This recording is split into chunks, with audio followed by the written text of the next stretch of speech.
இந்த மாலை பைபிள் ஸ்டடிக்கு வந்திருக்கின்ற உங்கள் யாவரையும் அன்போடு கூட வாழ்த்தி வரவேற்கின்றோம். கர்த்தர் உங்களை ஆசீர்வதிப்பாராக. ஆன்லைனிலும் பார்த்து கொண்டிருக்கின்ற கர்த்தருடைய பிள்ளைகள் யாவருக்கும் இயேசுவின் நாமத்தில் அன்பின் வாழ்த்துக்கள். உங்களையும் ஆண்டவர் ஆசீர்வதித்து வழிநடத்துவாராக. தேவ கிருபை உங்களோடு கூட இருப்பதாக. நாம் இருக்கிற நாம் தலைகளை தாழ்த்தி ஜெபித்து இந்த நாளினுடைய பைபிள் ஸ்டடியை ஆண்டவருடைய பிரசன்னத்திலே நாம் ஒப்பு கொடுத்து அவருடைய கிருபைக்காக, புரிந்து கொள்ளுதலுக்காக, தயவிற்காக, வெளிச்சத்திற்காக நாம் ஜெபிப்போம். கர்த்தர் இந்த வேளையை ஆசீர்வதித்து தருவாராக. எங்களை அதிகமாய் நேசித்து வழிநடத்துகின்ற எங்கள் அன்பின் பரலோக பிதாவே, ஆசீர்வதிக்கப்பட்ட குமாரனாகிய இயேசு கிறிஸ்துவுக்காக ஸ்தோத்திரம்.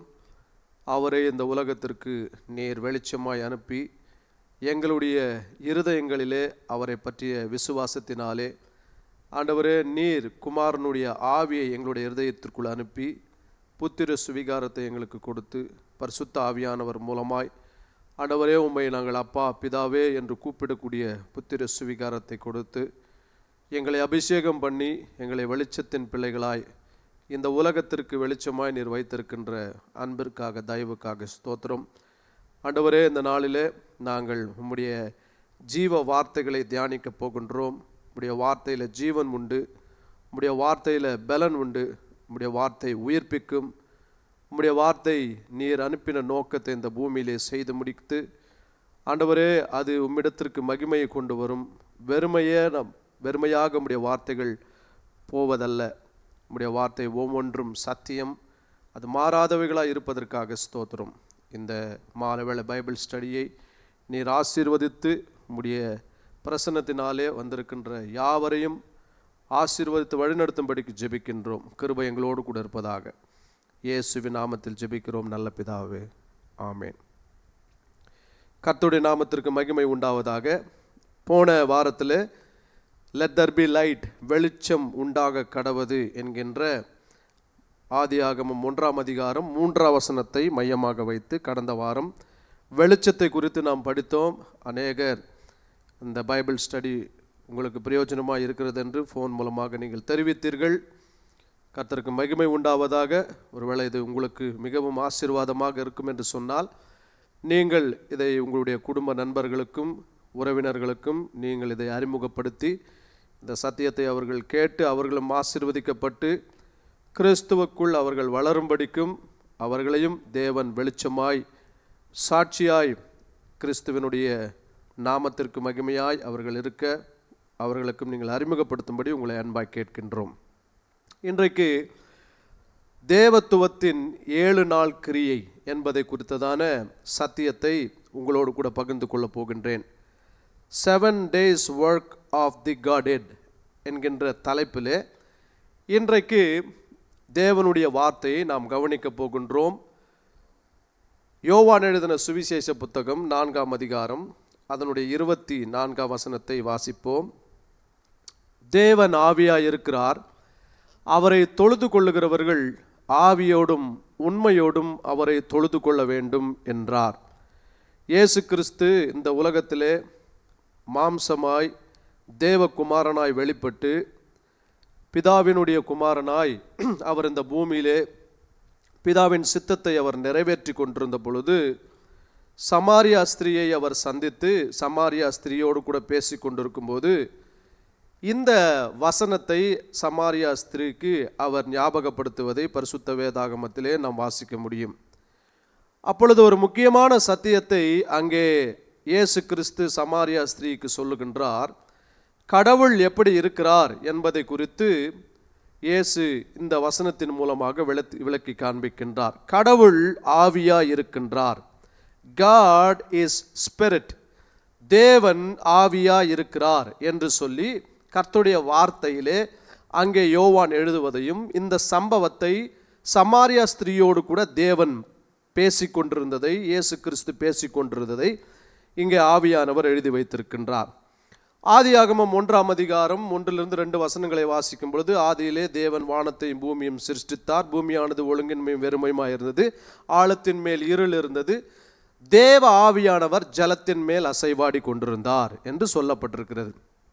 ஆகவே ஆதியாகமம் 1ஆம் அதிகாரம் 2ஆம் வசனத்தில் தேவ ஆவியானவர் என்று எழுதுகின்றார். இயேசு கிறிஸ்து சமாரியா ஸ்திரியோடு கூட பேசும் பொழுது தேவன் ஆவியா இருக்கிறார். அப்போ கடவுள் எப்படி இருக்கிறார் என்று சொன்னால் கடவுள் ஆவியா இருக்கின்றார். அதைத்தான் 1 யோவான் 4ஆம் அதிகாரம் 12ஆம் வசனத்தை நாம் வாசிக்கும் பொழுது அதே அப்போஸ்தலனாகிய யோவான் 4ஆம் அதிகாரம் 24ஆம் வசனத்திலே தேவன் ஆவியா இருக்கிறவர் என்று எழுதினவர் 1 யோவான் 4ஆம் அதிகாரம் 12ஆம் வசனத்தில் தேவனை ஒருவரும் ஒரு பொழுதும் கண்டதில்லை, நாம் ஒருவரிடத்தில் ஒருவர் அன்பு கூர்ந்தால் தேவன் நமக்குள் நிலைத்திருக்கிறார், அவருடைய அன்பும் நமக்குள் பூரணப்படும் என்று எழுதுகின்றார். அப்போ தேவனை ஒருவரும் ஒரு காலும் கண்டதில்லை, தேவன் அன்பா இருக்கிறார் என்று எழுதுகின்றார். ஆகவே ஒருவராலும் காணக்கூடாதவர், ஒருவரும் கண்டிராதவர் என்று எழுதுகின்றார். அப்படி என்று சொன்னால் தேவன் ஆவியா இருக்கிறார். ஆவியை நம்ம பார்க்க முடியாது, ஆனால் அதை நான் ஃபீல் பண்ண முடியும். ஆகவே அப்போஸ்தலனாகிய யோவான் இங்கே எழுதும் பொழுது தேவனை ஒருவரும் ஒரு காலும் கண்டதில்லை என்று எழுதுகின்றார். அதே அப்போஸ்தலனாகிய யோவான் 1ஆம் அதிகாரம் 18ஆம் வசனத்தை வாசிக்கும் பொழுது தேவனை ஒருவனும் ஒரு காலம் கண்டதில்லை, பிதாவின் மடியில் இருக்கிற ஒரே பேரான குமாரனே அவரை வெளிப்படுத்தினார் என்று எழுதுகின்றார். இப்போ இந்த வசனத்தில் வாசிக்கும் பொழுது தேவன் என்கின்ற அந்த வார்த்தையையும் பிதா என்கின்ற வார்த்தையையும் குமாரன் என்கின்ற வார்த்தையையும் அப்போஸ்தலனாகிய யோவான் எழுதுவதை குறித்து வாசிக்க முடியும். ஸோ முதல்ல அவர் எழுதும் பொழுது தேவன் ஆவியா இருக்கிறார் என்று எழுதுகின்றார். அதற்கு பின்பதாக தேவன் ஒளியா இருக்கிறார் என்று எழுதுகின்றார். அதற்கு பின்பதாக தேவன் அன்பாகவே இருக்கிறார் என்று எழுதுகின்றார். அப்போ இந்த தேவன் அன்பாகவும் ஒளியாகவும் ஆவியாகவும் இருக்கிறவர் எப்படி வெளிப்படுகிறார் என்று சொன்னால் இந்த வசனத்தில் வாசிக்கும் பொழுது யோவான் 1:18 தேவனை ஒருவனும் ஒரு காலும் கண்டதில்லை, பிதாவின் மடியில் இருக்கிற ஒரே பேரான குமாரனே அவரை வெளிப்படுத்தினார் என்று பிதா குமாரன் என்கின்ற நாமங்களை இந்த இடத்துல அறிமுகப்படுத்துவதை நாம் வாசிக்க முடியும். யோவான் 6ஆம் அதிகாரம் 46ஆம் வசனத்தை வாசிக்கும் பொழுது இன்றைக்கு முழுவதும் அந்த யோவான் எழுதின சுவிசேஷ புத்தகத்திலிருந்து அந்த தேவத்துவத்தினுடைய 7 நாள் சிருஷ்டிப்பை குறித்து நாம் கவனிக்க போகின்றோம். யோவான் 6ஆம் அதிகாரம் 46ஆம் வசனத்தை வாசிக்கும் பொழுது தேவனிடத்தினின்று வந்தவரே தவிர வேறொருவரும் பிதாவை கண்டதில்லை, இவரே பிதாவை கண்டவர். இப்போ பிதாவை கண்டவர் யார், கடவுளை கண்டவர் யார் என்று சொன்னால் தேவனிடத்திலிருந்து வந்த தேவகுமாரனாகிய இயேசு கிறிஸ்து தான் பிதாவை கண்டவர் என்று எழுதுகின்றார். அப்போ தேவனை ஒருவரும் ஒரு காலம் கண்டதில்லை, கண்டவர் யார் என்று சொன்னால் குமாரனாகிய கிறிஸ்து தான் தேவனை கண்டவர், பிதாவை கண்டவர் என்று சொல்லி எழுதுகின்றார். ஆகவே தேவன் ஆவியா இருக்கிறார். அந்த ஆவியா இருக்கும் தேவன் அன்பாகவும் ஒளியாகவும் ஆவியாகவும் இருக்கின்றார். இந்த உலகத்திற்கு தம்மை வெளிப்படுத்தும் பொழுது அவர் எப்படி வெளிப்படுத்தியிருக்கிறார் என்று சொன்னால் 3 தன்மைகளில் தம்மை அவர் வெளிப்படுத்தியிருக்கின்றார். So God is spirit, God is light, God is love.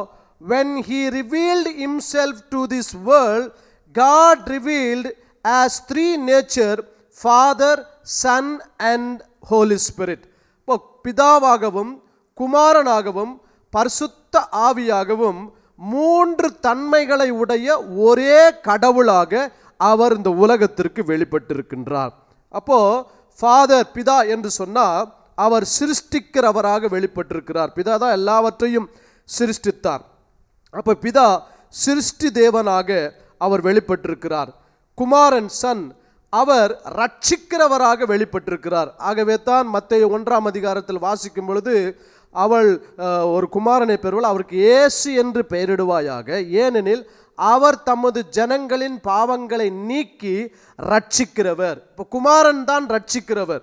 குமாரன் எப்படி ரட்சிக்கிறார் என்று சொன்னார், அவர் மாம்சமாக இந்த உலகத்திற்கு வந்து அவருடைய இரத்தத்தினாலே பாவ மன்னிப்பை உண்டு பண்ணி ஜனங்களுக்கு ரட்சிப்பை கொடுத்து, ரட்சிப்பை மாத்திரமல்ல அவர் மீட்பை கொடுக்கிறவராக இந்த உலகத்திற்கு குமாரன் வெளிப்பட்டிருக்கிறார். இப்போ father is a creator and the son is the Xavier.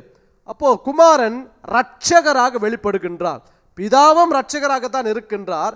ஆனால் யார் மூலமாக ரட்சிக்கிறார் என்று சொன்னால், அந்த ரட்சிப்பின் திட்டத்தை நிறைவேற்றும்படிக்கு தம்முடைய குமாரனை இந்த உலகத்திற்கு அனுப்பி அவர் மூலமாக இந்த ரட்சிப்பை அவர் நிறைவேற்றுகின்றவராக இருக்கின்றார். மூன்றாவது பரிசுத்த ஆவியானவர். பரிசுத்த ஆவியானவர் ஜீவனை கொடுக்கிறவராகவும் வழி நடத்துகிறவராகவும் இருக்கின்றார். The Holy Spirit of God is life giver and also He is guiding everything, He is protecting everything, He is ruling everything. பரிசுத்த ஆவியானவர் சகலவற்றையும் வழி நடத்துகின்றவராய் இருக்கிறார். இப்போ நாம் இந்த உலகத்தில் வாழ்ந்து கொண்டிருக்கிறோம். இந்த அண்ட சராசரங்கள் அவைகள் அவர்களுடைய வேலைகளை செய்து கொண்டிருக்கின்றது. சூரியன் அதனுடைய வேலையை செய்து கொண்டிருக்கிறது, சந்திரன் அதனுடைய வேலையை செய்து கொண்டிருக்கிறது, காற்று மண்டலங்கள் அதனுடைய வேலையை செய்து கொண்டிருக்கிறது, ஆகாய மண்டலம் அதனுடைய வேலையை செய்து கொண்டிருக்கிறது, பூமி அதனுடைய வேலையை செய்து கொண்டிருக்கிறது. எல்லாமே இந்த உலகத்தில் நாம் காண்கின்ற மரம், செடி, கொடிகள், மிருக ஜீவன்கள், நீர்வாழ் ஜந்துக்கள், அவைகளெல்லாம் அவைகள் அதனுடைய வேலையை செய்து கொண்டிருக்கிறது. இந்த வேலையை செய்ய வைக்கிறவர், செய்ய வைப்பது மாத்திரமல்ல, அதற்கு ஜீவனையும் பலத்தையும் கொடுக்கிறவர் யார் என்று சொன்னால் பரிசுத்த ஆவியானவர். அப்போ பிதாவாகிய தேவன் படைக்கின்றார், படைக்கப்பட்டதை குமாரனாகிய தேவன் ரட்சித்து காப்பாற்றுகின்றார். பரிசுத்த ஆவியாகிய தேவன் அதை காப்பாற்றி வழி நடத்துகின்றவராய் இருக்கின்றார். Father God is the creator, Son God is the Savior, and the Holy Spirit of God is the guider. அவர்தான் வழி நடத்துகின்றவர். ஆகவே தான் மத்தேயு 28ஆம் அதிகாரம் அதனுடைய 19-20 வசனங்களை வாசிக்கும் பொழுது, இயேசு இந்த உலகத்திலே தன்னுடைய பிதா தன் வாழ்விலே வைத்த சித்தத்தை நிறைவேற்றி மரித்து உயிரோடு கூட எழுந்த பின்பதாக, அவர் 40 நாட்கள் அவர் உயிருள்ளவராக காண்பித்த பின்பதாக ஒலிவ மலைக்கு சீஷர்களையும் மற்ற அவரை விசுவாசித்தவர்களையும் அழைத்து கொண்டு போய் அந்த ஒலிவ மலையில் அவர் பிரதான கட்டளையை கொடுக்கின்றார். கொடுத்த பின்பதாக அவர் பரமேறி செல்லும் பொழுது இந்த வார்த்தைகளை அவர்களுக்கு சொல்லுகின்றார். 19ஆம் வசனம், மத்தேயு 28ஆம் அதிகாரம் 19ஆம் வசனத்தில், ஆகையால் நீங்கள் புறப்பட்டு போய் சகல ஜாதிகளையும் சீஷராக்கி, பாருங்க, பிதா குமாரன் பரிசுத்த ஆவியின் நாமத்திலே அவர்களுக்கு ஞான ஸ்நானம் கொடுங்கள். அப்போ இந்த இடத்துல நாம் வாசிக்கும் பொழுது கடவுள் ஆவியா இருக்கிறார், கடவுள் அன்பா இருக்கிறார், கடவுள் ஒளியா இருக்கிறார். இந்த கடவுள் 3 தன்மைகளில் இந்த உலகத்தில் வெளிப்பட்டிருக்கின்றார். இந்த 3 தன்மைகளில் வெளிப்படும் பொழுது சிருஷ்டிகராகவும் இரட்சகராகவும் வழி நடத்துகிறவராகவும் ஜீவன் கொடுக்கிறவராகவும் வெளிப்படுத்தியிருக்கிறார். ஒரு கடவுள் தான் 3 தன்மைகளில் இப்படியாய் அவர் வெளிப்பட்டு தம்முடைய கிரியைகளை செய்து கொண்டிருக்கிறார். அவர் செய்து முடித்து இயேசு கிறிஸ்து இந்த பரமேறி சென்ற பொழுது என்ன இந்த நாமத்தை சொல்கிறார் என்று சொன்னால், பிதா என்கின்ற நாமத்தையும் குமாரன் என்கின்ற நாமத்தையும் பரிசுத்த ஆவியானவர் என்கின்ற நாமத்தையும் இங்கு சொல்லுகின்றார். கடவுளுக்கு இது கொடுக்கப்பட்ட 3 விதமான நாமங்கள், ஆனால் ஒரே கடவுள். அப்போ இந்த ஒரு கடவுள் 3 தன்மைகளில் வெளிப்பட்டவர். இந்த இயேசு கிறிஸ்து பரமேறி செல்லும் பொழுது இந்த 3 தன்மைகளில் வெளிப்பட்ட காரியங்களையும் இங்கு அவர் எழுதி வைத்திருப்பதை, அவர் சொல்லியிருப்பதை நாம் வாசிக்க முடியும். ஆகவே தேவன் ஒளியாகவும் தேவன் அன்பாகவும் தேவன் ஆவியாகவும் இருக்கின்றார். இந்த ஆவியா இருக்கிற ஒரே தேவன் 3 தன்மைகளில் வெளிப்பட்டிருக்கின்றார்.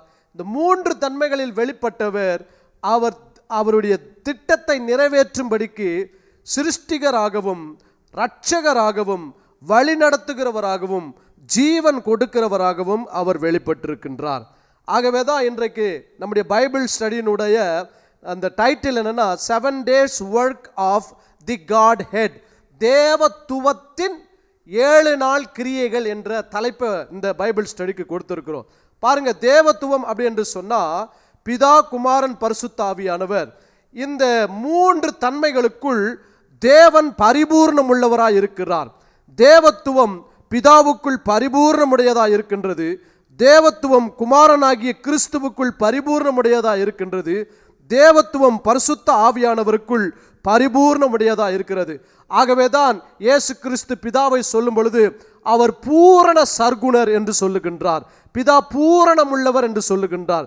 இயேசு கிறிஸ்துவை அப்போஸ்தலனாகிய பவுல் சொல்லும் பொழுது நிறைவானவர் என்று சொல்லுகின்றார். பரிசுத்த ஆவியானவரும் நிரப்புகின்றவர் அப்படி என்று சொல்லுகின்றார். அப்போ அவர்கள் மூவருக்குள்ளவோ தேவத்துவத்தினுடைய நிறைவு இருக்கின்றது. அந்த தேவத்துவத்தை தான் கடவுள் என்று சொல்லுகின்றோம். அந்த ஒரு கடவுள் மூன்று தன்மைகளுக்குள்ளே நிரம்பி இருக்கின்றார்.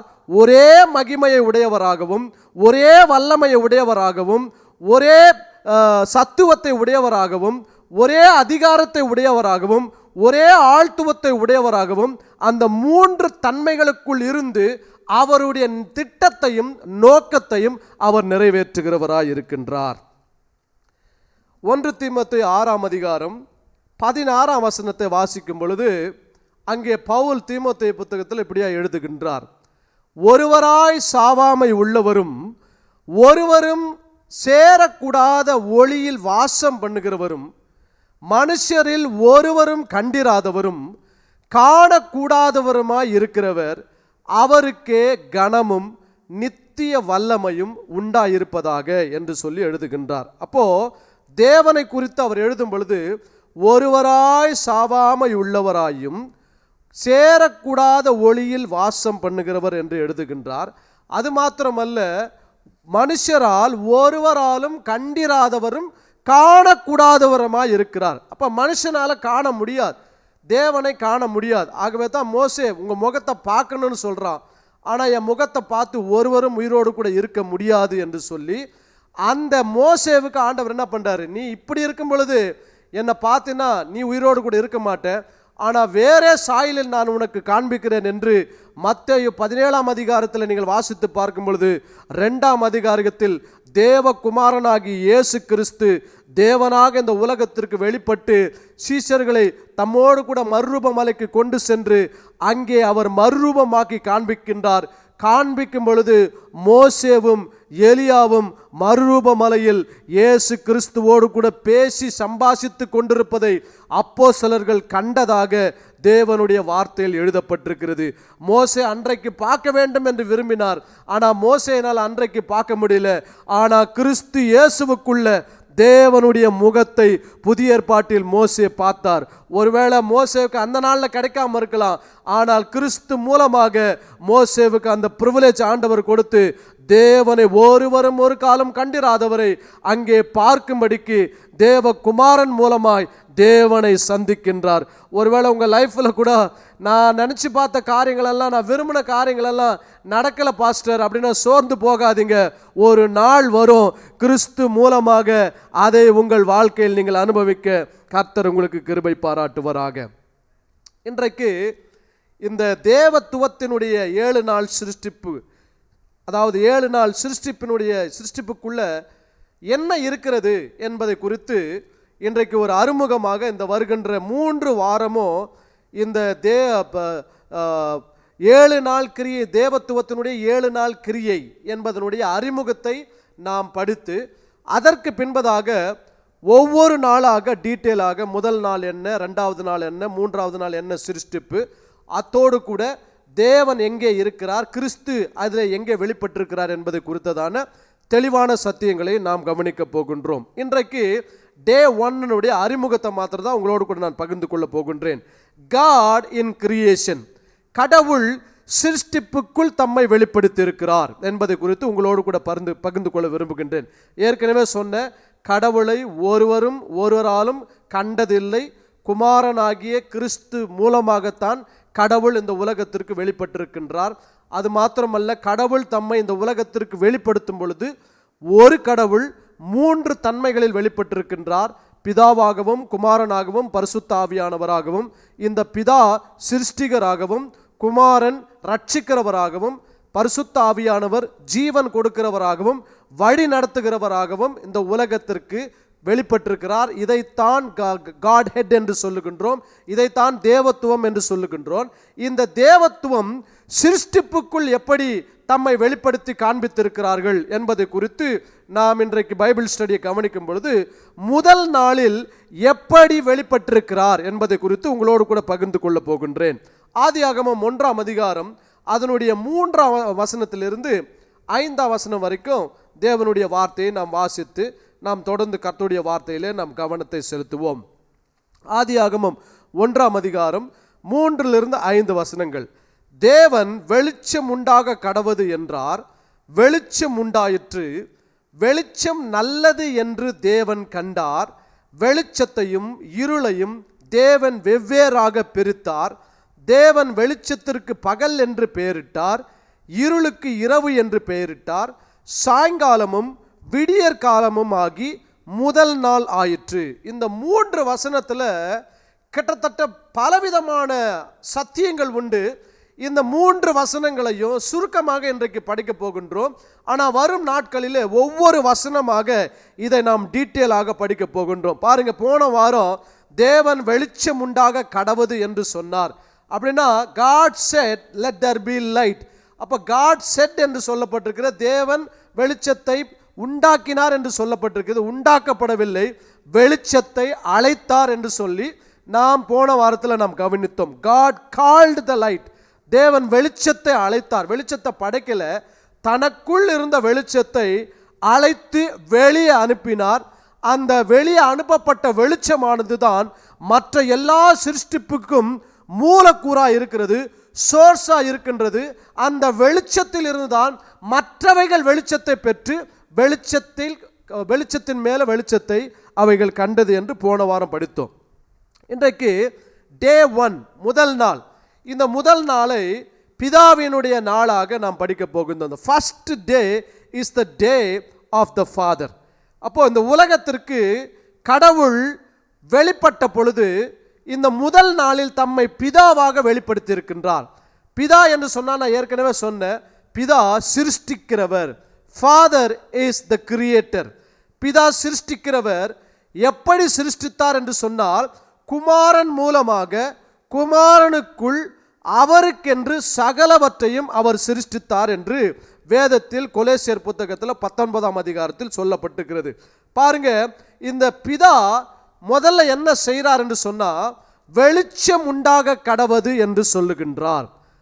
Father God said let there be light. முதலில் தேவன் பேசின முதல் வார்த்தை வெளிச்சம். The first word God spoke is the word light. வெளிச்சம் என்கின்ற வார்த்தையை தான் முதல் வார்த்தையாய் தேவன் பேசினார். அப்போ அந்த வெளிச்சத்தை குறித்து அவர் பேசும் பொழுது பிதா வெளிச்சமாக இருக்கிறார் என்று வேதம் சொல்லுகின்றது. நாம் வாசித்த வசனத்தில் தேவன் வெளிச்சம் உண்டாக கடவது என்றார். ஏனென்றார் அவர் முதலில் பிதாவாக இந்த உலகத்திற்கு வெளிப்பட்டார். பிதா எப்படி இருக்கிறார் என்று சொன்னார், வெளிச்சமாக இருக்கின்றார், ஒளியாக இருக்கின்றார். என்ன பாஸ்டர் நீங்கள் இப்படி சொல்றீங்க? வேதத்தில் யோவான் புத்தகத்திலெல்லாம் வாசித்தோம், இயேசு தான் தன்னை உலகத்திற்கு ஒளி என்று சொல்லுகின்றார், இயேசு தான் வெளிச்சம் என்று சொல்லுகின்றார். நீங்கள் பிதா வெளிச்சம்னு சொல்கிறீங்களே அப்படின்னு நீங்கள் யோசிக்கலாம். ஆனால் நீங்கள் கர்த்தருடைய வார்த்தையை நீங்கள் வாசிக்கும் பொழுது அங்கே அப்போஸ்தலர்கள் தெளிவாக எழுதுகின்றார்கள். யாக்கோபு 1ஆம் அதிகாரம் அதனுடைய 17ஆம் வசனத்தை நாம் வாசிக்கும் பொழுது, நன்மையான எந்த ஈவும் பூரணமான எந்த வரமும் பரத்திலிருந்து உண்டாகி ஜோதிகளின் பிதாவிடத்திலிருந்து, சொல்லுங்க, சோதிகளின் பிதாவினிடத்திலிருந்து இறங்கி வருகிறது.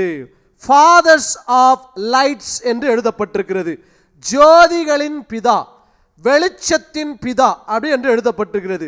இந்த வெளிச்சத்தின் பிதாவினிடத்திலிருந்து தான் நன்மையான எந்த ஈவோ பூரணமான வரம். அப்படின்னா இந்த ஈவு பூரணமான வரம் என்று சொன்னா இது யாருன்னா கிறிஸ்து. இந்த கிறிஸ்து எங்கிருந்து வந்தார் என்று சொன்னா பரத்திலிருந்து வந்தவர். அப்படி என்றால் பிதாவினிடத்திலிருந்து வந்தவர் என்று அர்த்தம். அந்த பிதா யார் என்று சொன்னால் ஜோதிகளின் பிதாவா இருக்கிறார், வெளிச்சத்தின் பிதாவா இருக்கிறார். இந்த வெளிச்சத்தின் பிதாவினிடத்திலிருந்து இறங்கி வந்தவர் யார் என்று சொன்னால் குமாரனாகிய கிறிஸ்து. அப்போ பிதா வெளிச்சமா இருப்பார் என்று சொன்னால் குமாரனும் வெளிச்சமாக இந்த உலகத்திற்கு வந்தார். அப்போ God revealed himself to this world as a father. The Bible says father is light. பிதா வெளிச்சமாக இருக்கின்றார் அல்லது ஒளியா இருக்கின்றார். தேவன் ஒளியா இருக்கிறார் என்று சொன்னா பிதாவும் ஒளியா இருக்கிறார், குமாரனும் ஒளியா இருக்கிறார், பரிசுத்த ஆவியானவரும் ஒளியா இருக்கிறார். இந்த கடவுள் ஒளியா இருக்கும் பொழுது பிதா ஒளியாக இருக்கின்ற பிதாவினிடத்திலிருந்து குமாரனை இந்த உலகத்திற்கு அனுப்புகின்றார். அவர் நன்மையான ஈவாகவோ பூரணமான வரமாகவோ இந்த உலகத்திற்கு வருகின்றார். வரும்பொழுது எப்படி வருகிறார் என்று சொன்னா ஜோதிகளின் பிதாவினிடத்திலிருந்து இறங்கி வருகின்றார். அப்படின்னா பிதாவுக்குள்ளிருந்து வந்தவர் குமாரனாகிய கிறிஸ்து. அப்போ பிதா வெளிச்சமா இருக்கிறார். அந்த பிதா தனக்குள் இருந்த குமாரனை இந்த உலகத்திற்கு வெளிச்சமாய் அனுப்புகின்றார். அதை தான் ஆதியாகமம் 1:3 சொல்லுகிறது. God said let there be light. அப்படி என்று சொன்னா தேவன் வெளிச்சம் உண்டாக கடவுது என்று சொன்னா சிருஷ்டி தேவனாக பிதா வெளிச்சம் உண்டாக கடவுது என்று சொல்லும் பொழுது தனக்குள் இருந்து குமாரனை இந்த உலகத்திற்கு அனுப்பினார். குமாரன் பிதாவுக்குள் இருந்து புறப்பட்டு இந்த உலகத்திற்கு வெளிச்சமாய் வந்தவர். அதைத்தான் வேதம் let there be light, வெளிச்சம் உண்டாக கடவுது என்று சொல்லப்பட்டிருக்கிறது. ஆகவே பிதா ஜோதிகளின் பிதாவாய் இருக்கிறார். அவர் நன்மையான ஈவுகளை தருகிறவராய் இருக்கின்றார். ஆகவே தான் ஆதியாகமம் 1:4 வாசிக்கும் பொழுது தேவன் வெளிச்சம் நல்லது என்று தேவன் கண்டார். பிரதர் சிஸ்டர், உங்க வாழ்க்கையில நல்லது எதுவோ அதை தான் தேவன் உங்களுக்கு செய்ய விரும்புகின்றார். ஒரு பொழுது உங்க வாழ்க்கையில் அவர் கெட்டதை செய்கின்றவர் அல்ல. கடவுள் தீமையானவை செய்கிறவர் அல்ல, தீமையை நன்மையாய் மாற்றுகின்றவர். தேவன் ஒருவருக்கும் பொல்லாங்கு செய்கிறவர் அல்ல, பொல்லாங்கில் இருந்து நம்மை விடுதலை செய்கிறவராய் இருக்கின்றார். பொல்லாங்கினால் சோதிக்கிறவர் அல்ல, சோதிக்கப்படுகிற நமக்கு சோதனையிலிருந்து தப்பித்துக் கொள்ளும்படிக்கு போக்கையும் வழியும் உண்டு பண்ணுகிறவர் தான் கடவுள். கடவுள் யாரையும் காயப்படுத்தி அவர் ரசித்து பார்க்கிறவர் அல்ல. ஒருவரையும் அடித்து அழ வைத்து அதிலே அவர் சந்தோஷப்படுகிறவர் அல்ல.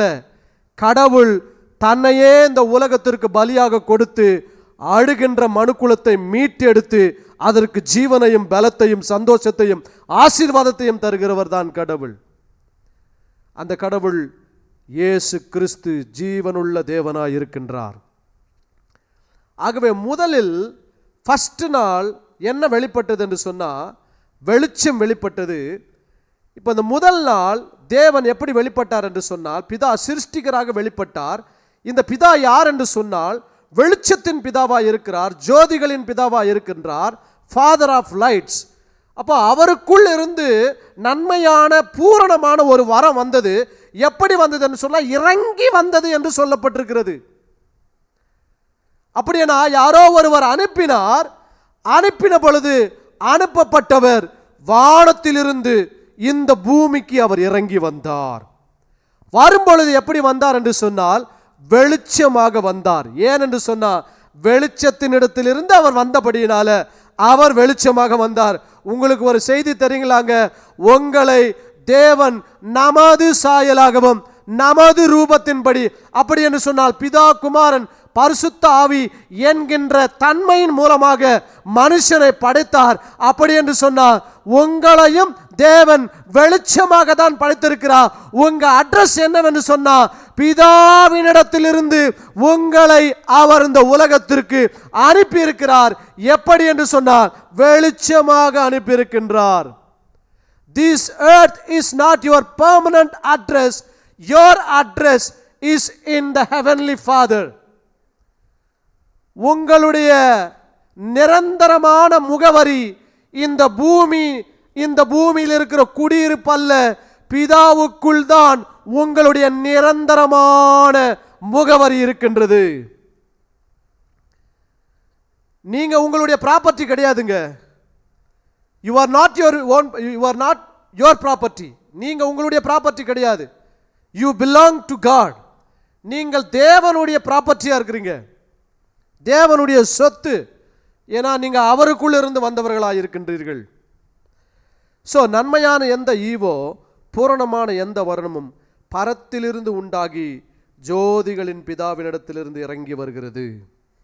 2 கொரிந்தியர் 9:15 சொல்லுகின்றது, தேவன் அருளிய சொல்லி முடியாத ஈவுக்காய் அவருக்கு ஸ்தோத்திரம். நன்மையான ஈவு என்று சொல்லுகின்றார் யாக்கோபு.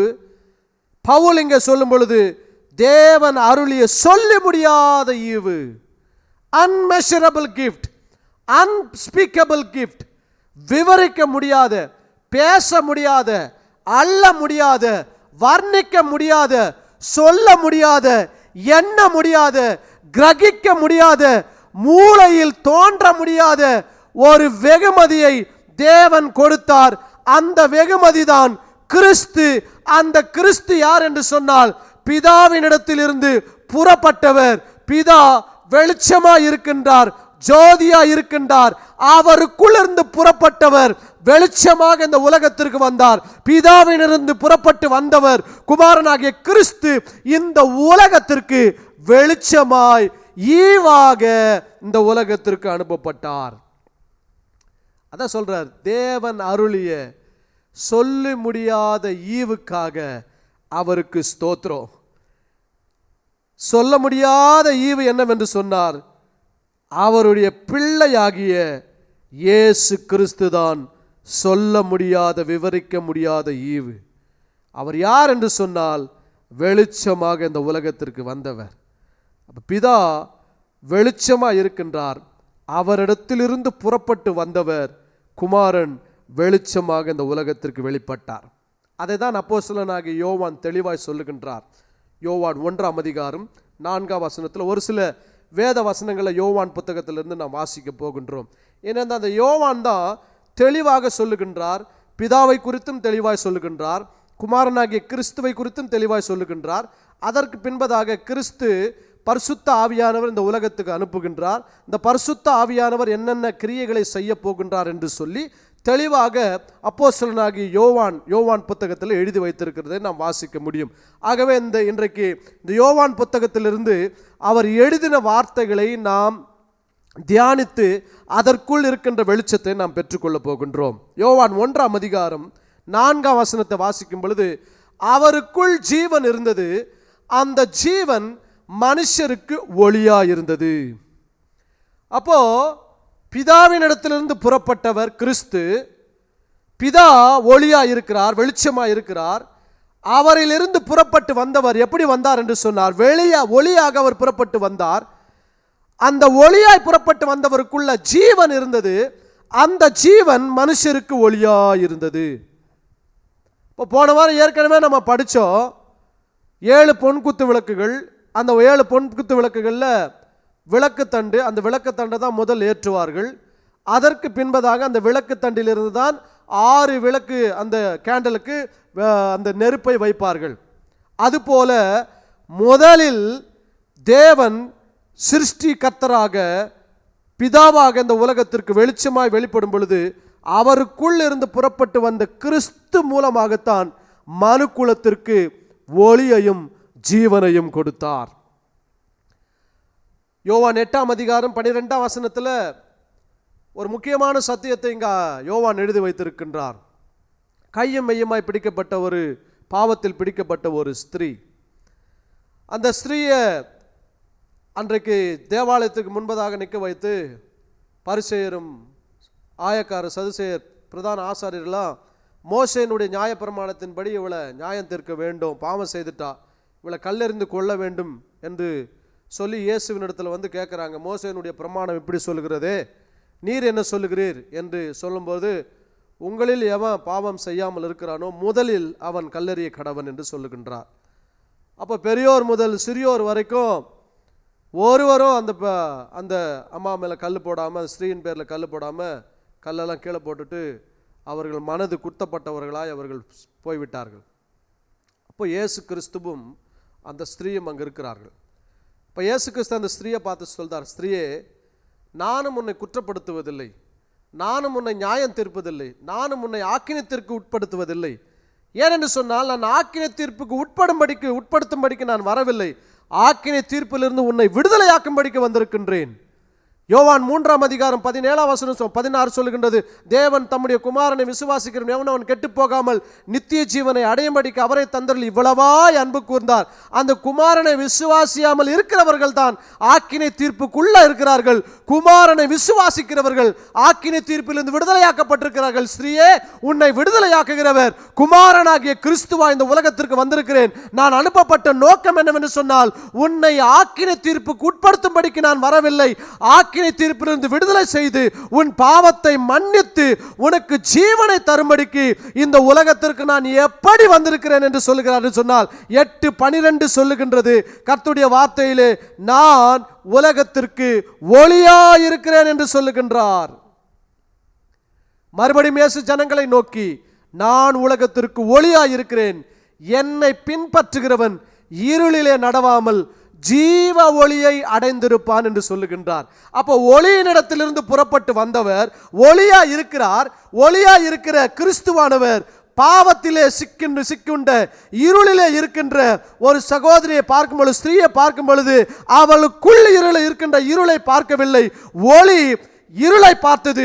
இருள் அந்த ஸ்திரீயை விட்டு வெளியே போனது மாத்திரமல்ல, அந்த ஸ்திரீக்கு அன்றைக்கு ஜீவனை கொடுத்து அந்த ஸ்திரீயை வெளிச்சமாக கர்த்தர் மாற்றினார்.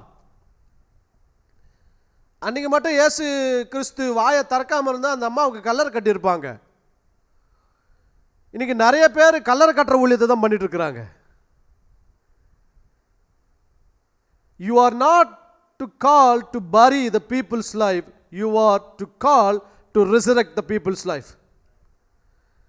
அடக்கம் பண்ணுகின்ற ஊழியத்திற்காக நம்மை ஆண்டவர் அழைக்கவில்லை, நாம் உயிர்ப்பிக்கின்ற ஊழியத்திற்காக நாம் அழைக்கப்பட்டிருக்கின்றோம்.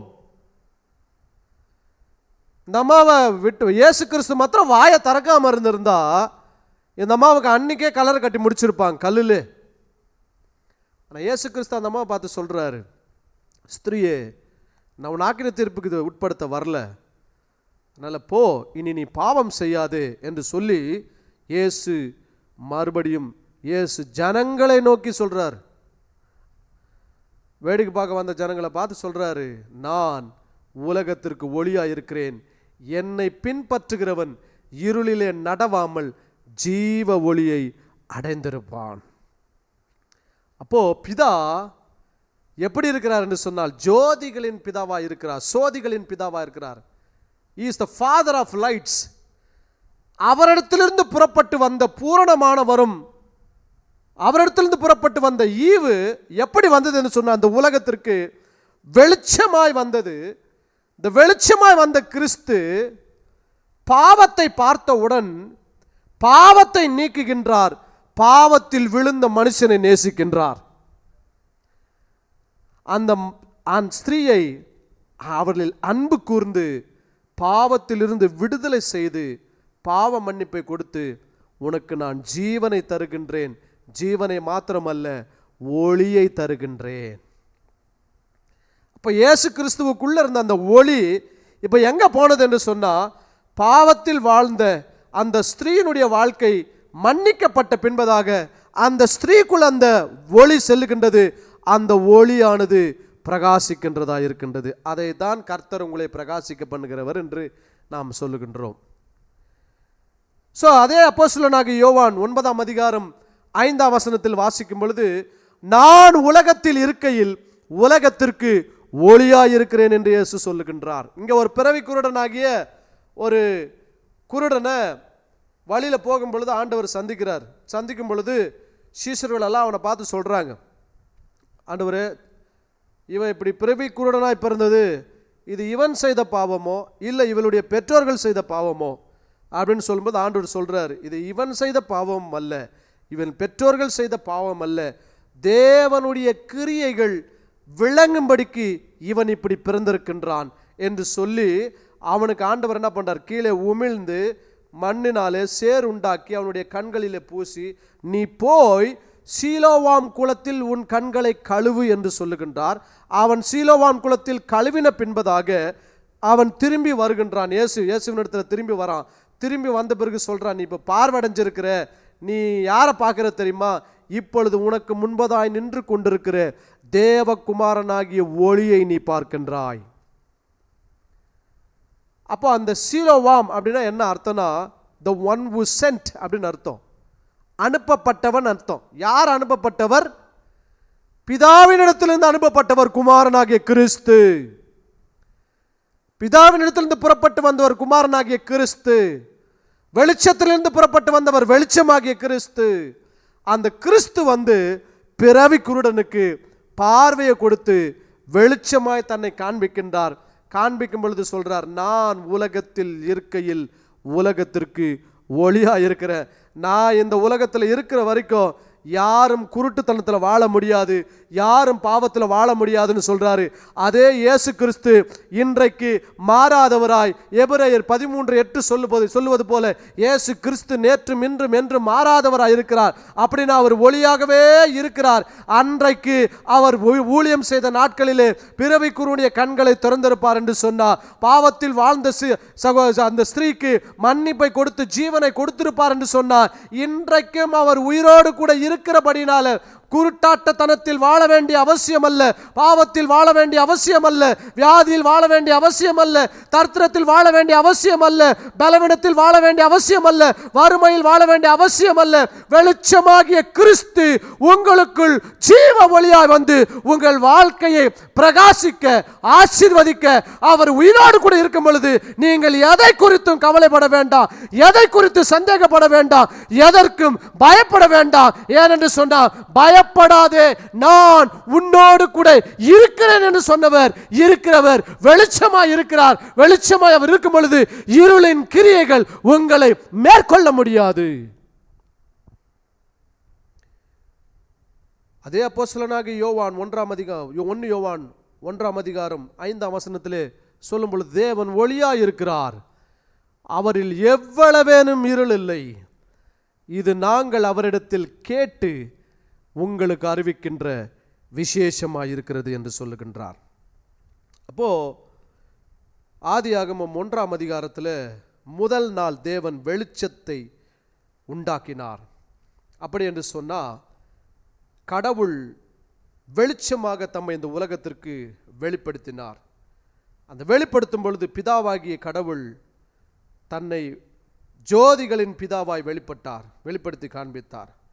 அந்த ஜோதிகளின் பிதாவாகிய கடவுளுக்குள் இருந்து புறப்பட்டு வந்த வெளிச்சம்தான் குமாரனாகிய கிறிஸ்து.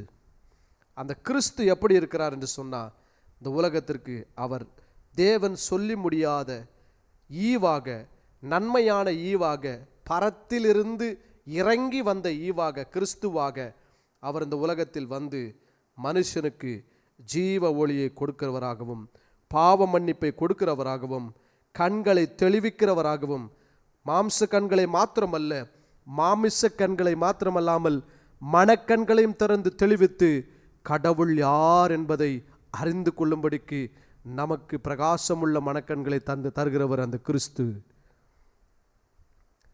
அதுதான் அப்போஸ்தலர்கள் எழுதும் பொழுது மத்தேயு 4:15 எழுதுகின்றார், இருளில் இருக்கும் ஜனங்கள் பெரிய வெளிச்சத்தை கண்டார்கள், மரண இருளில் இருக்கிறவர்களுக்கு வெளிச்சம் உதித்தது என்று சொல்லுகின்றார். அப்போ உன்னதத்திலிருந்து தோன்றிய அருணோதயம் என்று எழுதுகின்றார் லூக்கா எழுதின சுவிசேஷ புத்தகத்தில். அப்படின்னா உன்னதத்திலிருந்து தோன்றிய அப்படின்னா புறப்பட்டு வந்த அருணோதயம்.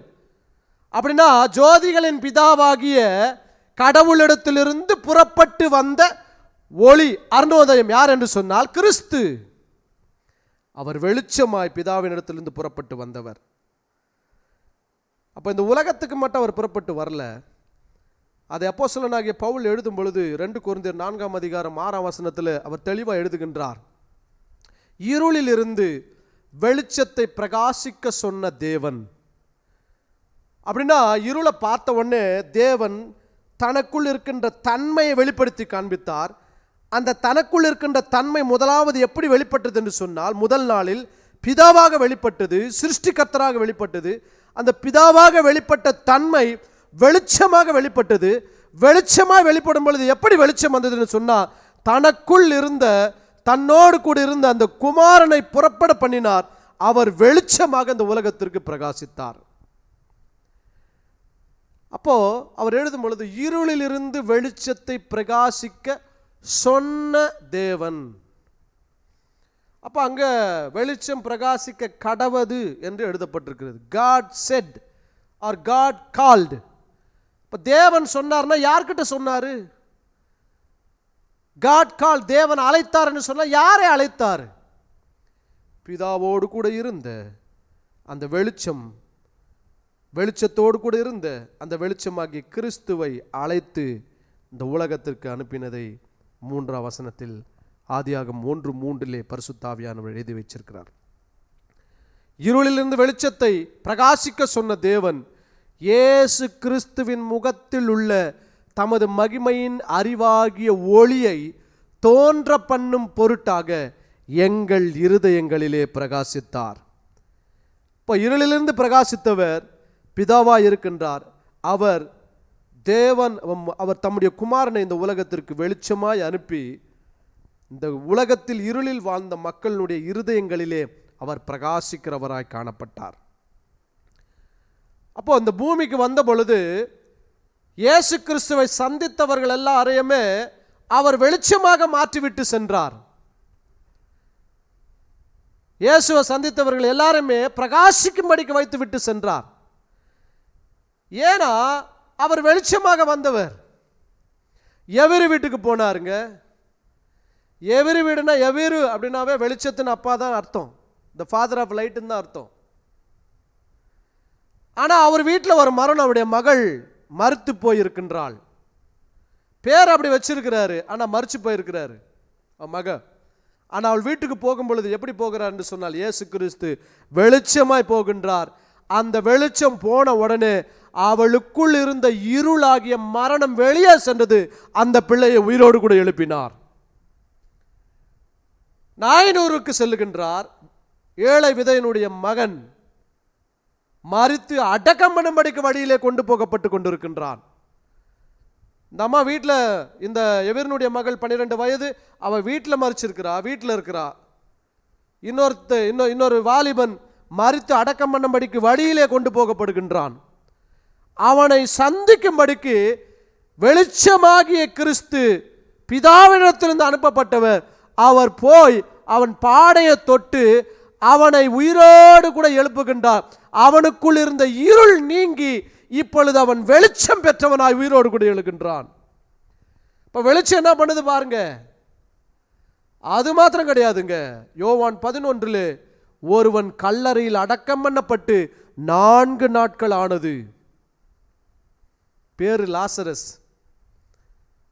லாசரஸ் அப்படின்னா என்ன மீனிங்னா பிதாவினுடைய உதவின்னு அர்த்தம்.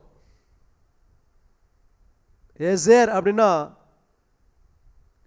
ஹெல்ப் அப்படின்னு அர்த்தம். லாசரஸ் அப்படின்னா கடவுளுடைய உதவின்னு அர்த்தம். உதவி இல்லாமல் படுத்துட்டு இருக்கிறான். எவ்வளோ சீக்ரெட்டான மீனிங் பாரு. அவன் பேர் என்ன? கடவுளுடைய உதவி. ஆனால் படுத்திருக்கிற இடம் என்னன்னா உதவி இல்லாமல் படுத்திருக்கிறான்.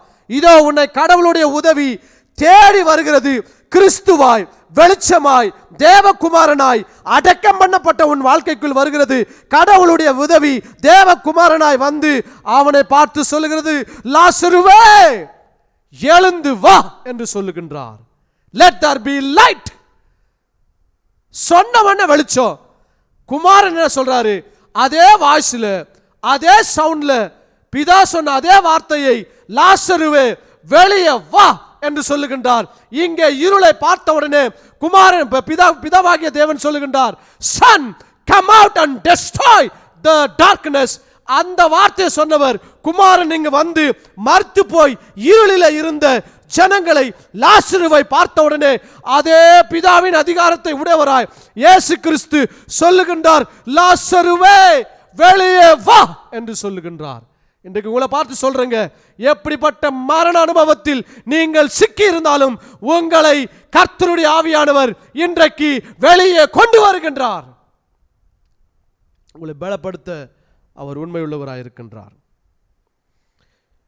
யோவான் 5:35 கர்த்தருடைய வார்த்தையிலே, அவன் எரிந்து பிரகாசிக்கிற விளக்காயிருந்தான், நீங்களும் சில காலம் அவன் வெளிச்சத்திலே களி கூற மனதாயிருந்தீர்கள். யோவானை குறித்து சொல்லுகின்றார். யோவான் ஸ்நானகனை குறித்து இயேசுவை சந்தித்தார் யோவான் ஸ்நானகன்.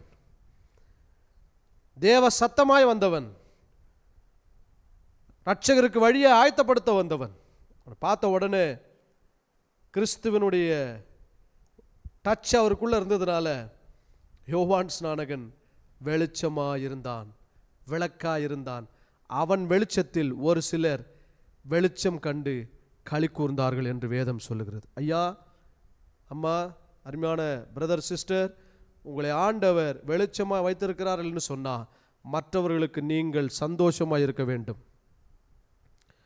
மற்றவர்களுக்கு வலியாக இருக்கக்கூடாது, வருத்தமாக இருக்கக்கூடாது.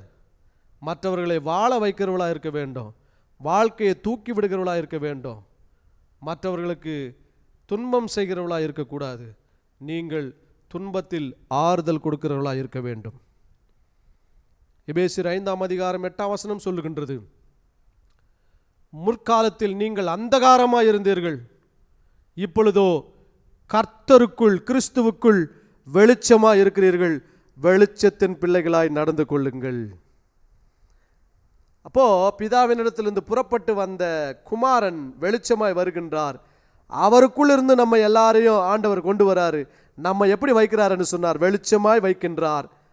ஆனால் இருளிலே போய்விட்ட நம்மளை மறுபடியும் குமாரனை கொண்டு அவருடைய இரத்தத்தினாலே பாவ மன்னிப்பை கொடுத்து மன்னித்து மறுபடியும் வெளிச்சத்திற்குள் கொண்டு வந்து இப்பொழுது கிறிஸ்துவுக்குள் நீங்கள் வெளிச்சமாய் இருக்கிறீர்கள், வெளிச்சத்தின் பிள்ளைகளாய் நடந்து கொள்ளுங்கள் என்று சொல்லுகின்றார். இயேசு இந்த ஊழியம் செய்த நாட்களிலே இந்த மலை பிரசங்கத்தில் சீஷர்களை பார்த்து சொல்றார், மக்களை பார்த்து சொல்லுகின்றார். மத்தேயு 5:14 வாசிக்கும் பொழுது, நீங்கள் உலகத்திற்கு வெளிச்சமாக இருக்கிறீர்கள், மலையின் மேல் இருக்கிற பட்டணம் மறைந்திருக்க மாட்டாது என்று சொல்லுகின்றார். அன்றைக்கு வாழ்ந்த ரபிகளை தான் என்னன்னு சொல்லுவாங்கன்னா, they are the light of the nation சொல்லுவாங்க. ஏன்னா ரபிகளிடத்தில் தான் பிரமாணங்கள் இருக்கின்றது, டோரா புத்தகங்கள் இருக்கின்றது, தீர்க்கதரிசன ஆகமங்கள் இருக்கின்றது. அவர்கள்தான் அதை அதிகமாக படித்தவர்கள். ஏனென்றால் அங்கே வேதம் என்று சொன்னால் வேதமே வெளிச்சம், கட்டளையே விளக்கு. அப்போ தேவனுடைய வேதத்தை யார் வைத்திருக்கிறார்களோ அவர்களைத்தான் என்னன்னு சொல்லுவாங்கன்னா, நீங்கள் உலகத்திற்கு வெளிச்சமாக இருக்கிறீர்கள், you are the light of the வேர்ல்டுன்னு சொல்லுவாங்க, you are the light of the சிட்டின்னு சொல்லுவாங்க, ரபிகளை சொல்லுவார்கள். ஆனால் இயேசு கிறிஸ்து கைவிடப்பட்ட, மீன் பிடித்தவர்களை, புறக்கணிக்கப்பட்டவர்களை, சமுதாயத்தில் துரத்தப்பட்டவர்களை, அறிவில்லாதவர்கள் என்று சொன்னவர்களை, அவர்களை சந்தித்து இயேசு அவர்களை பார்த்து சொல்லுகின்றார், நீங்கள் தான் உலகத்திற்கு வெளிச்சமாக இருக்கிறீர்கள் என்று சொல்லி உங்களை வெளிச்சமான பட்டணமாக வைக்க ஆண்டவர் விரும்புகின்றார். You are the light of the city. உலகத்திற்கு வெளிச்சத்தை கொடுக்கிறவர்கள் நீங்கள் தான். அப்படின்னா உலகத்திற்கு என்று சொன்னால் உலகத்தில் இருக்கின்ற மக்களுக்கு, மரணப்பிடியில் சிக்குண்ட மக்களுக்கு உங்களை ஜீவ ஒளியாக வெளிச்சமாக தேவன் வைத்திருக்கின்றார். சோதிகளின் பிதா என்று சொன்னால் இன்னொரு அர்த்தம் இருக்கு. என்னன்னா, பிள்ளைகளின் தகப்பன் என்று அர்த்தம். ஃபாதர் ஆஃப் லைட்ஸ் அப்படின்னா என்ன அர்த்தம்னா, the father who has children, பிள்ளைகளை உடைய தகப்பன் என்ற அர்த்தம். அப்போ அவருக்கு முதல் பிள்ளை யாரு? குமாரனாகிய கிறிஸ்து. அப்போ நம்மளாம் யாருன்னா, அவருடைய சாயலிலே படைக்கப்பட்ட ஆதாமினுடைய வம்சத்திலிருந்து வந்த மக்கள் எல்லாரும் அவருடைய பிள்ளைகள்.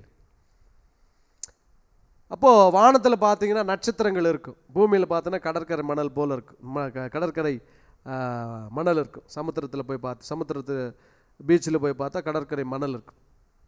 ஆபிரகாமுக்கு சொல்லும் பொழுது ஆண்டவர் சொல்கிறார், உன் சந்ததியை வானத்து நட்சத்திரங்களைப் போலவும் கடற்கரை மணலை போலவும் நான் மாற்றுவேன். இந்த கடற்கரைக்கு மணல் எப்படி வந்துச்சுங்க? ஏதோ ஒரு பெரிய பாறையிலிருந்து அடிப்பட்டு தண்ணி அதையும் சேர்ந்து பெரிய பெரிய பாறைகளாக இருந்தவைகள் இவைகளெல்லாம் துகள்களாய் மாறி, அந்த துகைகள் சிறு சிறு துகள்களாய் மாறி மணலாய் அது மாறியது. அப்போ அந்த பாறை யாருன்னா கிறிஸ்து தான் அந்த பாறை. அப்போ அந்த வெளிச்சம் யார் என்று சொன்னால் கிறிஸ்து தான். அவருக்குள்ளிருந்து தான் எல்லாம் படைக்கப்பட்டிருக்கிறது. ஆபிரகாமுக்கு பார்த்து ஆண்டவர் வாக்கு பண்றார், உன் சந்ததியை வானத்து நட்சத்திரங்களைப் போல வைப்பேன். அப்படின்னா ஃபாதர் ஆஃப் லைட்ஸ் அப்படின்னா என்ன அர்த்தம்னா, பிள்ளைகளை உடையவர் என்ற அர்த்தம். புரிஞ்சுங்களா? எனக்கு 2 பிள்ளைகள் ஆண்டவர் கொடுத்திருக்கிறார். They are my future. அவங்க தான் லைட்டு. ஒருவேளை உங்களுக்கு ஆண்டவர் பிள்ளைகளை கொடுத்துருக்கலாம். உங்கள் பிள்ளைகள் தான் உங்களுக்கு வெளிச்சம், சமுதாயத்துக்கு வெளிச்சம், தேசத்திற்கு வெளிச்சம். அப்போ சோதிகளின் பிதா என்று சொன்னால் குமாரனை உடையவர் என்று அர்த்தம், பிள்ளைகளை உடையவர் என்று அர்த்தம். ஆகவே தான் நம்மை பிள்ளைகளாய் மாற்றும்படிக்கு யோவான் 1:11-12 சொல்லுகின்றது, அவருடைய நாமத்தின் மேல் விசுவாசம் உள்ளவர்களாய் அவரை ஏற்றுக்கொண்டவர்கள் எத்தனை பேர்களோ அத்தனை பேர்களும் அவருடைய பிள்ளைகளாகும்படிக்கு நமக்கு அதிகாரம் கொடுத்திருக்கிறார். எபேசியர் 4ஆம் அதிகாரத்தில் சொல்லப்பட்டிருக்கிறது. கலாத்தியர் 4ஆம் அதிகாரத்தில் நாம் புத்திர சுவிகாரத்தை அடையும்படிக்கு குமாரனுடைய ஆவியை நம்முடைய இருதயங்களிலே அவர் தந்திருக்கின்றார். ரோமர் 8ஆம் அதிகாரம் சொல்லுகின்றது, நாம் மறுபடியும் அடிமைத்தனத்தின் ஆவியை பெறாமல் அப்பா பிதாவே என்று கூப்பிடக்கூடிய புத்திர சுவிகாரத்தின் ஆவியை யார் மூலமாய் பெற்றிருக்கிறோம் என்று சொன்னால் கிறிஸ்து மூலமாய் நாம் பெற்றிருக்கின்றோம். அப்படின்னா பிதா ஒளியாய் இருக்கின்றார். அவரிலிருந்து புறப்பட்டு வந்தவர் கிறிஸ்து வெளிச்சமாய் வந்தார். நம்மை அவருக்குள் இருந்து சிருஷ்டித்திருக்கிறார். நம்மையும் வெளிச்சமாக அவர் சிருஷ்டித்திருக்கிறார், நட்சத்திரங்களாக சிருஷ்டிக்கிறார் என்று சொல்லப்பட்டிருக்கிறது. எனக்கு பூமியில் யாரோ ஸ்டார்ஸ்னு சொல்றாங்க, ஆனால் ரியல் ஸ்டார்ஸ் யார் தெரியுங்களா? Those who believe Christ Jesus, they are the stars of this world. இயேசு கிறிஸ்துவை விசுவாசிக்கிறவர்களை தேவன் பிரகாசிக்கிற நட்சத்திரமாய் வைத்திருக்கிறார். ஒருவருடைய வாழ்க்கையில் பிரகாசிக்கின்ற நட்சத்திரமாய் வைத்திருக்கின்றார். சோதிகளின் பிதா என்று சொன்னால் பிள்ளைகளின் தகப்பன் என்று அர்த்தம். சங்கீதம் 104:2 சொல்லுகின்றது, ஒளியை வஸ்திரமாக தரித்திருந்தவர் தேவன் ஒளியை வஸ்திரமாக தரித்திருக்கிறார். ஒளியை வஸ்திரமாக தரித்து வானங்களை திரையை போல் விரித்தவர். அப்படி யார் வஸ்திரம் போல தரித்திருந்தா? சோதிகளின் பிதா. பிதா ஒளியை வஸ்திரமாய் தரித்திருந்தார். அந்த பிதாவுக்குள் இருந்தவர் ஒளியா இந்த உலகத்திற்கு வந்தார். ஸோ ஆண்டவர் மனுஷனை எப்படி படைச்சார்னா அவருடைய சாயலின்படி அவருடைய ரூபத்தின்படி தான் படைச்சார். இப்போ நல்லா தெரியும் நமக்கு, ஜோதிகளின் பிதா என்று சொன்னால் வெளிச்சத்தின் தகப்பன் என்று அர்த்தம். அப்போ அவரிலிருந்து புறப்பட்டு வந்தவர் குமாரன், அனுப்பப்பட்டவர் குமாரன். அவர் எப்படி வந்தார்னா அந்த உலகத்திற்கு ஒளியாய் வந்தார், வெளிச்சமாய் வந்தார். அப்போ ஆதாமை நமது சாயலாக நமது ரூபத்தின்படி, கடவுள் 3 தன்மைகளில் இருக்கிறவர், மூவரும் சேர்ந்து ஒரு மனுஷனை படைக்கின்றார்கள். அந்த மனுஷனை படைக்கும் பொழுது தமது சாயலாகவும் தமது ரூபத்தின்படியே படைக்கும். அப்படின்னா அவர்கள் வெளிச்சமா இருக்கிறார்கள். இப்போ இவனை படைக்கும் பொழுது, மனுஷனை படைக்கும் பொழுது எப்படி தான் படைச்சாங்கன்னா வெளிச்சமாக தான் படைச்சார்கள். ஏனென்றால் அவனுக்குள் தன்னுடைய சுவாசத்தை கொடுத்த பொழுது அவன் ஜீவ ஆத்மாவானான். அந்த ஜீவ ஆத்மாவான பொழுது அவன் வெளிச்சமாகவே இந்த உலகத்துக்கு இருந்தான். அப்படி ஷைனிங்காக ஆண்டவர் வச்சாருங்க. அதனால்தான் மிருகங்களெல்லாம் அவன் ஆதாமை பார்த்த உடனே பயப்பட ஆரம்பிச்சிச்சு. ஆளுகை செய்கிறவனாக இருந்தான். மிருகங்களுக்கு பேர் வச்சார். அப்போ தேவன் ஒளியை வஸ்திரமாக தரித்திருந்தார். அப்போ அவர் போட்ட ட்ரெஸ் என்னன்னா ஒளியின் வஸ்திரமாக தரித்திருந்தார். இந்த ஒளியை வஸ்திரமாக தரித்தவர் தான் ஆதாம் மகிமையிலே விழுந்து போன போது மறுபடியும் ஆதாமை சந்தித்து அவனுக்கு ஒரு ஆடையை கொடுக்கின்றார். அந்த ஆடை தோலாடை என்று எழுதப்பட்டிருக்கிறது. ஆதியாகமம் 3:25 வாசிக்கும் பொழுது அந்த வசனத்தில் தோல் ஆடையை உண்டு பண்ணி அவர்களுக்கு உடுத்தினார் என்று வேதத்தில் எழுதப்பட்டிருக்கிறது. தோல் ஆடை என்று சொன்னால் அது எபிரேயில் என்ன, எபிரேய அந்த ஆடை தோல் ஆடை என்ற வார்த்தைக்கு பாசிம் என்ற ஆடைகள்னு சொன்னால் பாசிம் என்ற அர்த்தம்.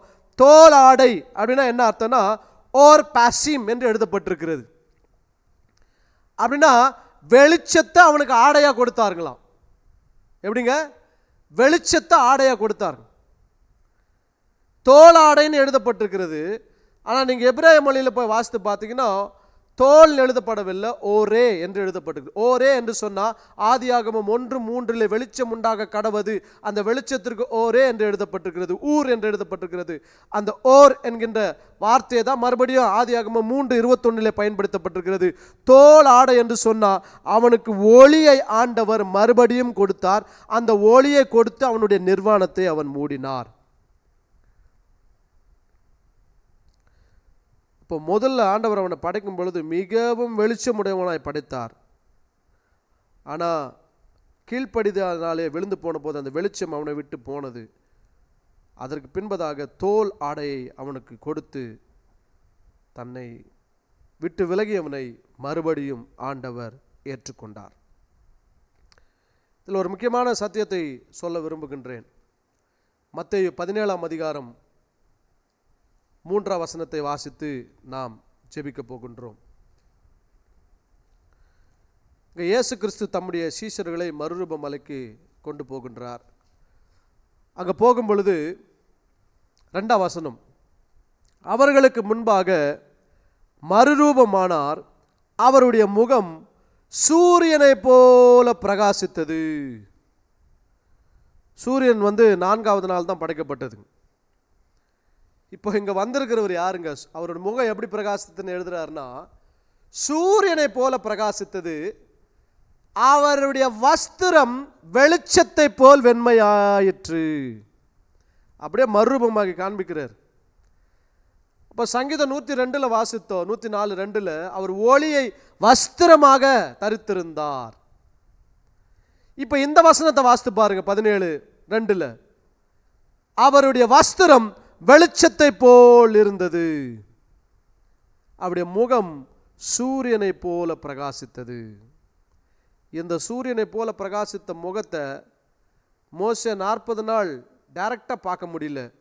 அப்படி டைரக்டாக பார்க்க முடியாத மோசேனுடைய முகத்தில் அவ்வளோ பிரகாசம் வந்ததுனால ஜனங்க பார்த்து சொல்கிறாங்க, மோசே உன் முகத்தில் முக்காடு போட்டுக்க, எங்களால் உன்னை பார்க்க முடியல அப்படின்னு சொல்கிறாங்க. ஆனால் பழைய ஏற்பாட்டில் பார்க்க முடியாதவர் புதிய ஏற்பாட்டில் தேவகுமாரனாய் இந்த உலகத்திற்கு வெளிப்பட்டார். அந்த வெளிச்சத்தை யாருமே பார்க்க முடியாது. ஒருவரும் சேரக்கூடாத ஒளியில் வாசம் பண்ணுகிறவர் யாராவது வெளிச்சத்தை பார்க்க முடியாது. அந்த வெளிச்சத்தை பார்க்க முடியாது, ஒளியை பார்க்க முடியாது. அந்த ஒளியிலிருந்து வருகின்ற வெளிச்சத்தின் நிறங்களை நம்மால் பார்க்க முடியும். 7 நிறங்கள், அந்த நிறங்களை என்ன பண்ண முடியும்? பார்க்க முடியும். அப்போ பிதாவினிடத்திலிருந்து புறப்பட்டு வந்தவர் எப்படி வந்தார் என்று சொன்னார், காணக்கூடியவராய் வந்தார். எப்படி வந்தார்னா, மனுஷனாக தேவகுமாரனாக இந்த உலகத்திற்கு அவர் வந்தார். ஏனென்று சொன்னால் அவருக்குள் இருக்கின்ற வெளிச்சத்தை நமக்கு கொடுக்கும்படிக்கு வந்தார். அந்த வெளிச்சத்தை நமக்கு ஜீவனாய் கொடுத்திருக்கின்றார். அந்த வெளிச்சம் மரண பயத்திலிருந்து நம்மை நீக்கி இருக்கிறது. அந்த வெளிச்சம் வியாதியிலிருந்து நமக்கு சுகம் தருகின்றது. அந்த வெளிச்சம் பலவீனத்தில் நம்மை பலப்படுத்துகின்றது. அந்த வெளிச்சம் பாவத்திலிருந்து நமக்கு விடுதலை தருகின்றது. அந்த வெளிச்சம் ஆக்கினை தீர்ப்பிலிருந்து நமக்கு விடுதலை தருகிறது. ஒருவேளை அந்த வெளிச்சத்தை உங்கள் வாழ்க்கையில் நீங்கள் பெற்றுக்கொள்ள விரும்பினால், நீங்கள் எங்கே இருந்தாலும் வெளிச்சம் உங்களை தேடி வருகின்றது. நீங்கள் வெளிச்சத்தை தேடி போக வேண்டும் என்று அவசியம் அல்ல. இயேசு உங்களை தேடி வருகின்ற தேவனாக இருக்கின்றார். நீங்கள் இருக்கிறங்களில், ஐயா என் வாழ்க்கை இப்படி இருக்குது, ஒரு நம்பிக்கையற்ற சூழ்நிலையில் இருக்கிறேன், இருள் நிறைந்த வாழ்வில் நான் இருக்கின்றேன், மரண பயத்தில் நான் இருக்கின்றேன், ஒரு பெரிய கடலில் நான் சிக்கியிருக்கிறேன், என் வாழ்க்கை இதுக்கப்புறம் மரணத்தில் தான் முடிய போகிறது, என் குடும்பம் எதிர்காலம் எப்படி இருக்கும், இப்படிப்பட்ட ஒரு மரண பீதியில் நான் இருக்கின்றேன், என் வாழ்க்கை என்னமாய் முடியும், பல சொப்பனங்கள் என் வாழ்க்கையில் இருக்குது, என் பிள்ளைகளுடைய வாழ்க்கை, என் குடும்பம், இதெல்லாம் நான் செட்டில் பண்ணணுமே, ஆனால் இப்படிப்பட்ட ஒரு பலவீனத்தில் நான் சிக்கிட்டுனே அப்படி என்று சொல்லி ஒருவேளை நீங்கள் இந்த வீடியோவை பார்த்து கொண்டு இருக்கலாம். கர்த்தருடைய வார்த்தை உங்களை தேடி வருகின்றது.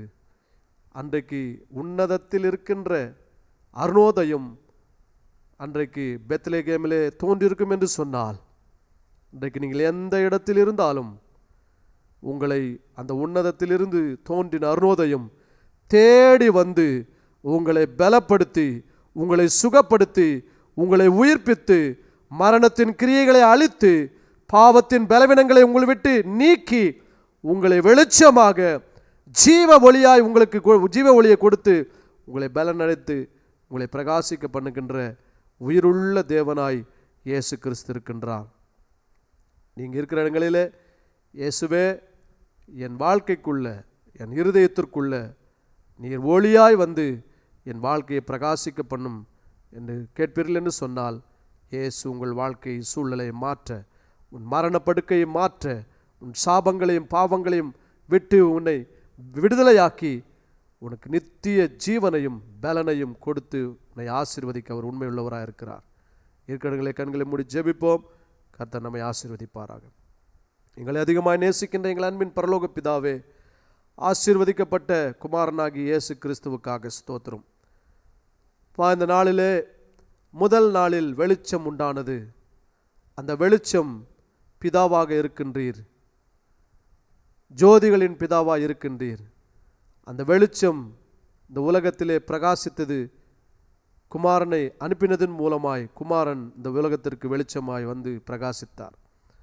அந்த வெளிச்சம் இருளில் இருக்கின்ற ஜனங்களை சந்தித்து நோய்களை நீக்கி, சாபங்களை நீக்கி, பலவீனங்களை நீக்கி, பிசாசின் பிடியில் இருக்கிறவர்களை விடுதலை செய்து, மரணத்தில் இருந்தவர்களை, மறுத்து போனவர்களை, அடக்கம் பண்ணப்பட்டவர்களை உயிரோடு கூட அந்த வெளிச்சம் எழுப்பி இருளின் கிரியைகளை அழித்தது போல எங்களுக்குள்ள ஜீவனை கொடுத்து எங்களை இந்த உலகத்திற்கு வெளிச்சமாய் வைத்து மலையின் மேல் உள்ள பட்டணமாய் நீர் வைத்திருக்கிற தயவுக்காக ஸ்தோத்திரம்.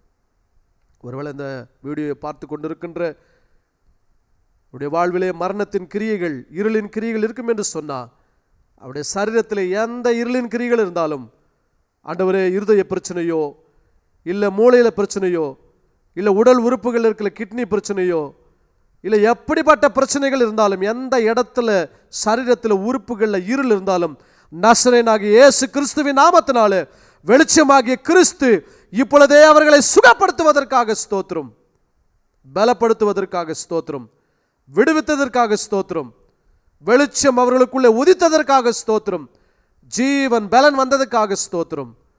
கர்த்தர் அவர்களை பெரிய சாட்சியாய் பிரகாசமாய் வைக்கும்படிக்கு ஜெபிக்கின்றோம். இந்த நாளிலே இந்த பைபிள் ஸ்டடி நீங்கள் ஆசீர்வதித்ததுக்காக ஸ்தோத்திரம். முதல் நாள் அது பிதாவின் நாள். பிதாவின் நாள் வெளிச்சத்தின் நாள். பிதா வெளிச்சமாய் இருக்கிறார்.